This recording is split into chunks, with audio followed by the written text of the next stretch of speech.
Magandang araw po, welcome po sa aking channel of 9TV. Patalasasan po, meron po ba kayong mga properties na napapabayaan or non-performing assets? Plan nyo ibenta, pero wala kayong oras pagbenta nito. Kung ito'y pagkakatiwala nyo po sa amin, tawag lang po kayo sa aking numero, usap po tayo, gawan ko po ng video for free. Yes, libre po, wala po kayong babayaran. Tutulungan pa namin kayong mabenta ang inyong property. Kami na po bala sa marketing, sa boosting or paid ads. Even sa tripping, hindi na po kayo mapapagod sa pag-entertain ng mga buyers. Kami na po bala sa lahat. Tawag lang po kayo. Meron po tayong bagong video presentation na malapit po sa Alabang Hills. Ito po ay isang residential property na may lot area na 265 square meters at corner lot. Ito pong 2-story house ay may floor area na 180 square meters at tungkol naman sa dokumento nito, ito'y titulado kaya wala po kayong maging problema sa documentation o sa transfer ng title.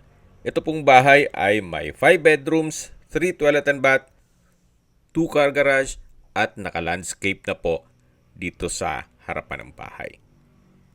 Yan po, may mga ornamental plants at dito po sa corner side, pwede po kayong maglagay ng dipping pool. Hanggang sa dulo po yan. Malaki pa po ang espasyo nito. Hanggang dito po ay may landscape.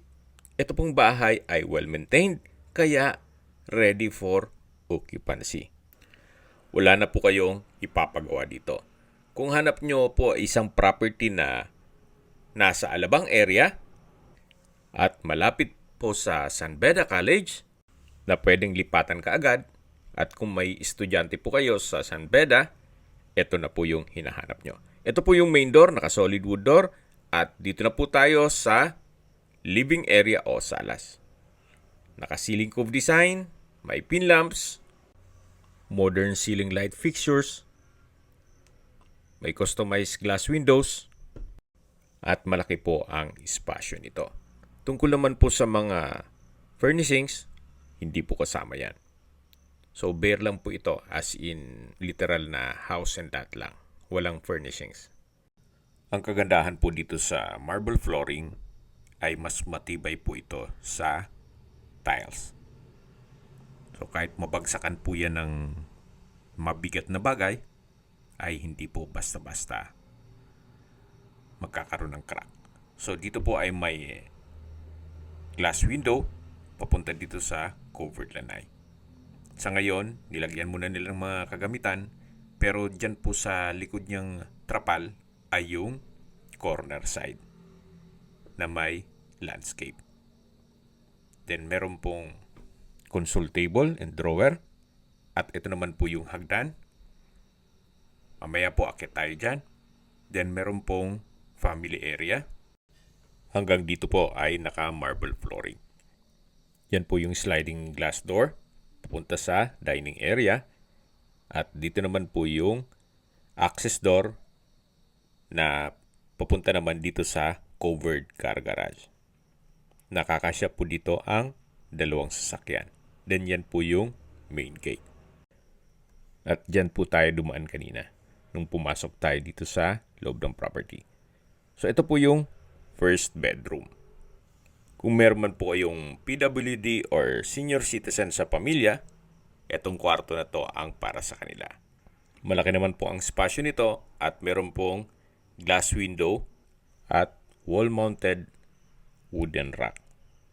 Then may study table.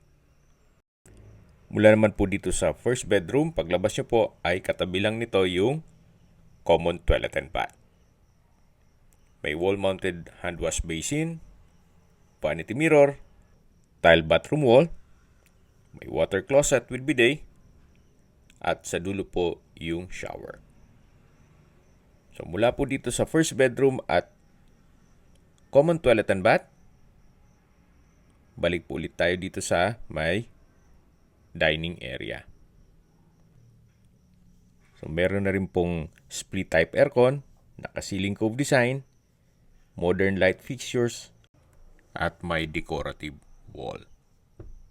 So mula po dito sa dining area, meron pong breakfast nook at yung formal kitchen. May kitchen countertop, kitchen drawers and cabinets, then wall-mounted kitchen cabinet, at wall-mounted rack. Meron din pong customized kitchen window. Then, ganun din po dito, may decorative glass wall.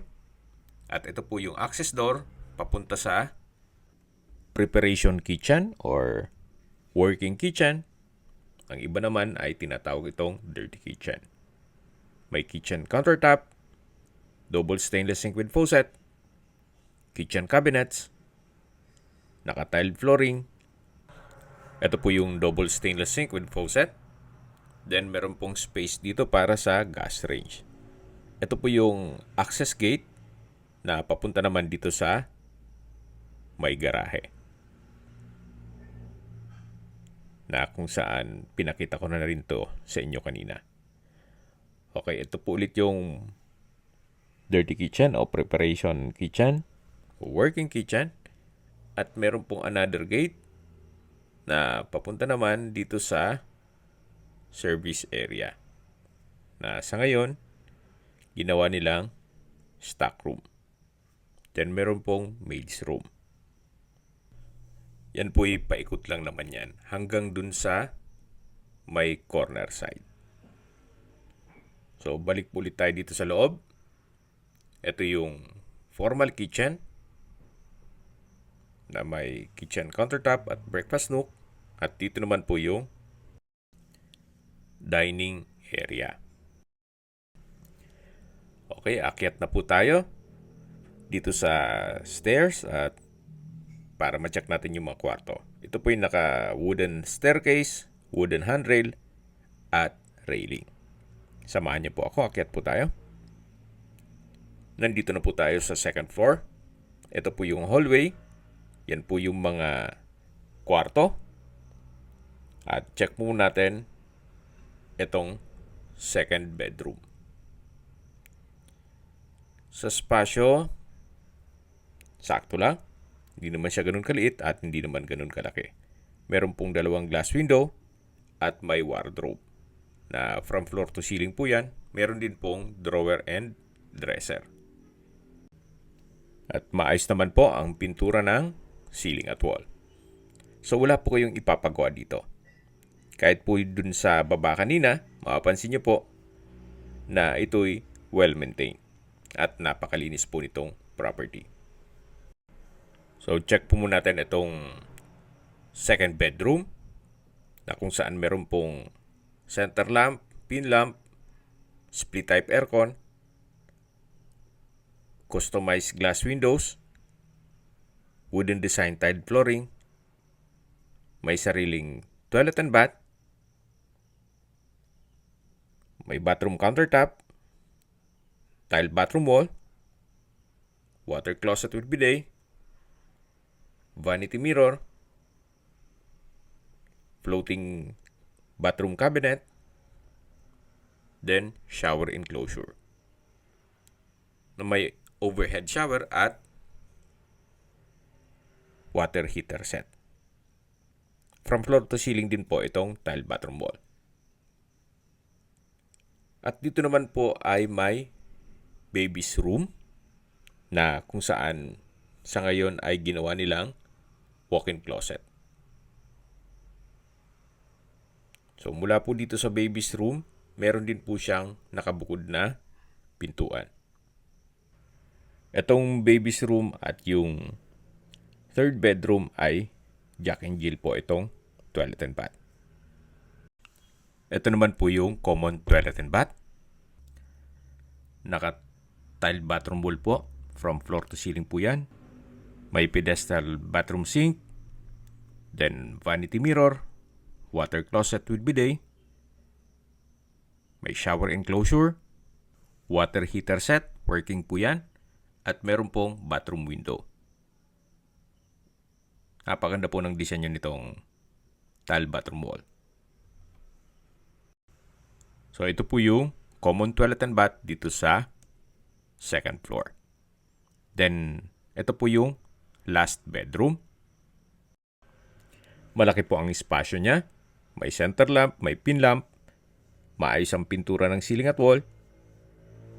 May wardrobe from floor to ceiling at may drawer and dresser. Wooden design din po itong tile flooring at may malaking glass window. So yan po yung mga kwarto dito sa second floor at bababa na po tayo. Habang naglilibot po tayo at pinagmamasdan nyo po itong buong kabahayan, pag-usapan natin ang distance, location at travel time. Ito pong property ay napakalapit lang po sa Alabang Hills, San Beda College, Mulito Lifestyle Center, SNR Membership Shopping, Alabang Town Center, sa mga hotels, restaurants, fast food, even car dealers, at iba pang business establishments. Ganun po kaganda ang lokasyon nitong property. At mula po sa Festival Mall, ang distance is 3 kilometers at ang travel time is 11 minutes. Mula naman po sa Asian Hospital and Medical Center at sa Alabang Public Market, ang distance is 4.1 kilometers at ang travel time is 12 minutes. Yan po yung lagi kong binabanggit sa inyo na dapat nyo i-consider sa paghanap ng property, yung meron pong malapit na hospital. Hindi ko naman po sinasabing sakitin kayo. Yan naman po for emergency purpose lang naman.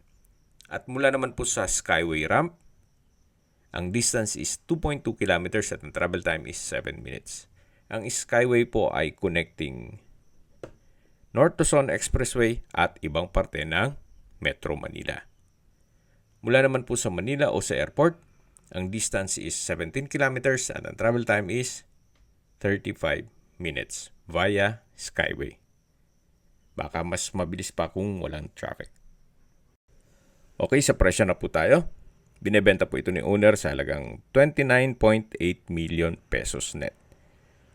Ibig mong sabihin, si buyer po ang sasagot sa lahat ng taxes at expenses with regards to documentation. Kung may mga katanungan po kayo, tawag lang po kayo sa aking numero. At sa mga kababayan naman natin nasa ibang bansa, meron po akong Telegram. Sa mga iPhone user naman, may iMessage. Meron din pong Imo, Skype, Viber at WhatsApp. Same number lang po, 0917-316-3399. Sa mga nagtatanong naman po ng aming Facebook, meron po kaming Facebook page na Nov9TV at Facebook Real Video. Meron din pong TikTok at Instagram. May ibang YouTube channel po kami na The Nov9TV channel, Nov9TV Listings, at Nov9TV On The Spot. Real talk, real fast. Sana po naibigan nyo ang video presentation. Paki-like and subscribe na lang po sa aking channel para ma-update din po kayo sa aking future listings. Kung sakali po hanap nyo yung mas malaking sukat na lupa, meron din po kami ibang listings na pwede nyo pagpilian. Huwag po kayo mag-atubiling tumawag sa amin, then let us know your budget para malaman namin kung anong property pwede namin alok sa inyo. Sa lahat pong viewers, subscriber at nagtiwala po sa amin, salamat po sa suporta. Ingat po kayo lagi at yung pamilya. Maraming salamat po.